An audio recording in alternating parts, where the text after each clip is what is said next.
ng mga ima. Pwede po bang makita ko yung mga kamay ninyo? Sige po.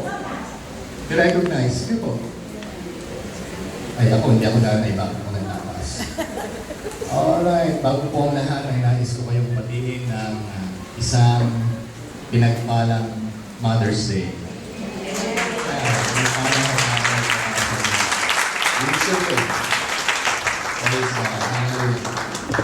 Alright, so kung tayo po ay handa na, tayo ay ilagay na natin ang ating mga seatbelt. Huwag natin hayaan na ito ay malusan, lumuwag. Huwag natin hayaan na mamiss natin ang mga bagay na ito. Pinakamahalaga sa lahat, salita ng Diyos. Amen?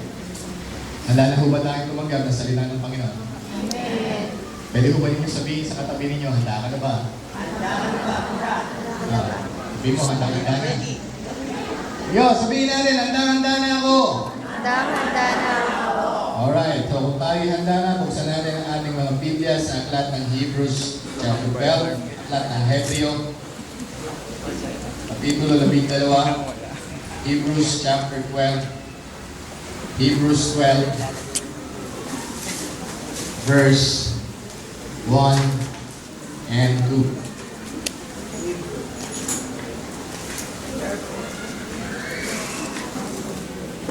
Alright.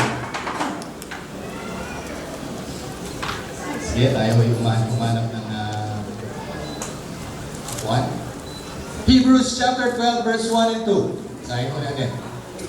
Therefore, we also, since we are surrounded by so great a cloud of witnesses, let us lay aside every weight and the sin which so easily ensnares us, and let us run with endurance the race that is set before us. Verse 2. Looking unto Jesus, the author and the finisher of our faith, who for the joy that was set before him, endured the cross, despising the shame, and has sat down at the right hand of the throne of God. Ang nais ko pong ibahagi sa atin sa umagang ito ay pinamagatan kong the four don'ts to progressive kingdom living. Four don'ts. O sa Tagalog po ay apat na, ano yun? Sa Tagalog yung don'ts. Hindi dapat, di ba? Usually, marinig ko natin ay dapat. Pero alam niyo po, sa progressive kingdom living ay meron tayong mga don'ts na hindi dapat. Ito sa mga talatang binasa natin ay napapaloob dito yung apat na hindi dapat at hindi nararapat. Alam niyo ho, ang kaharian ng Diyos at ang kanyang paghahari ay may bunga at resulta sa ating mga buhay. Hello?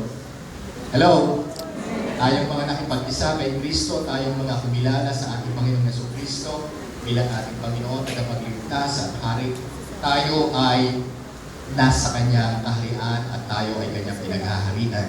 Hello? Amen. At ang resulta ho niyan sa ating buhay, yung patuloy nating pagsunod sa Panginoon, yung ating patuloy na paglalakad sa Panginoon, ay meron pong tinatawag na progress o pag-unlad sa ating buhay. Hello?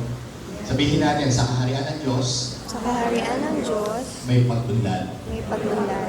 Pwede ho ba ninyong tignan yung katabi ninyo, sabihin mo, ikaw ay uunlad. Ikaw ay uunlad. Ikaw ay pagunlad. Progressive. Amen? Alam niyo ba yung apat na letra na WWJD? What would Jesus Sinong may alam ng word na WWJD? Ah? Sino ho? Sino ang may... Siya. Just WWJD. Ito ho yung termino ng mga kabataan na ginamit noong isang affair ng youth kung saan ay bilang paalala sa kanila kung ano yung ginawa nila. Sino na may alam ng WWJD? Sige nga. Okay, ano yan? Okay, sige. What would Jesus do? Ano ang ginawa ng Panginoon? So kung ito itatanong natin sa ating sarili, ano ang ginawa ng Panginoon sa atin? Napakarami, di po ba? But today, gusto ko kong palitan yung term na yun na WWJD. WWJD means, for me, my personal meaning and definition, WWJD is walk with Jesus daily. Walk with Jesus daily. Bakit? Kasi po araw-araw kailangan tayong lumakad na kasama ang Panginoon sa ating buhay. Amen. At yung paglalakad mo natin, yung pamumuhay natin na kasama ang Panginoon, yan po ay merong tinatawag na progress. May resulta po yan sa buhay natin. The same way yung pamumuhay po natin, yung kingdom living, ay merong result. Progress. Sabihin natin progress. So in the kingdom of God, ay merong progress. Why? Because the kingdom of God is a kingdom of increase. Meron pong pag-unlad. Hello, meron paglago sa kaharian ng Diyos. Amen. God's kingdom is a progressive kingdom.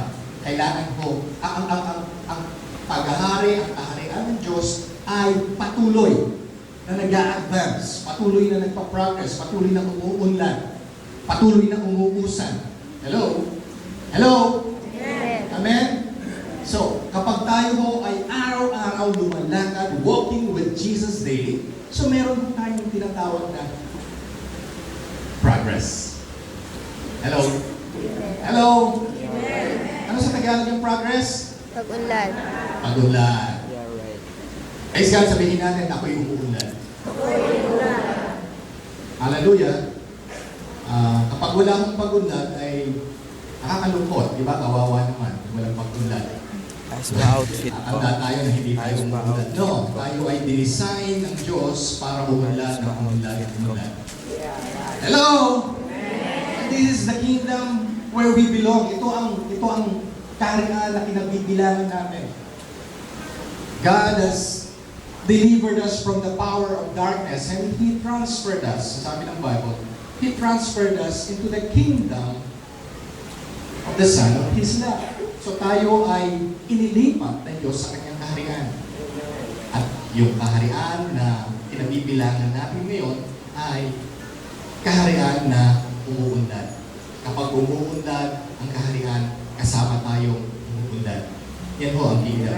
Yan ang pinaka-context ng kingdom of God. You know, the word context, or the concept, yung concept, kapag sinabing konsepto, ito yung tinatawag na original na idea, original plan ng isang, sabihin natin, creator or author or writer. The word concept is the original idea, original plan, original mind ng creator.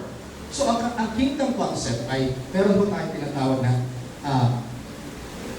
bago pa man, ang ideya o ang plano, ang original na ideya at plano ng Diyos sa atin, ay tayo ay umunlad sa kanyang kaharian. Amen. Alright? Amen? Praise God! Hallelujah! So meron ho akong 4 na prescription sa atin sa umagang ito. Sino sa inyo may susi? Meron ho kayong susi? Parang hindi, kauntiin ko.